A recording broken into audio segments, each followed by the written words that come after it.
Марфи Вардман добре ја познава НАСА. Работел таму 37 години на ракети што ги однесаа астронавтите во орбитата и на месечината.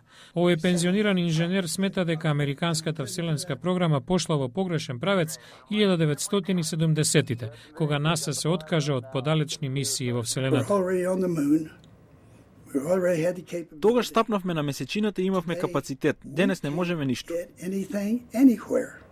Вардман и други пензионери на НАСА ја поддржаа подоцнежната програма со звездие за основање база на месечината и мисии до Марс, но председателот Барак Обама лани ја укина во полза на подолгорочен план со мисии до астероиди и евентуално Марс. Новата стратегија на НАСА се потпира на приватни компании кои развиваат вселенски летала. Вилијам Герштајнмајер е помошник управник за вселенски операции во НАСА. До средината на 2015 или 2016 Соединетите американски држави би требало повторно да започнат да лансираат од Вселенскиот центар Кенеди. Поранешниот астронаут Ченг Диаз е начело на ракетната компанија Ad Astra во Хјустон.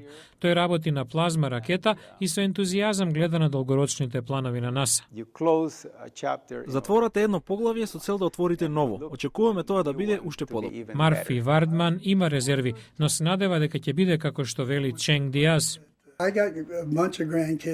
Загреав едно чудо внуци за вселенската програма, но сега не знам да им кажам каде ќе одат и што ќе прават еден ден.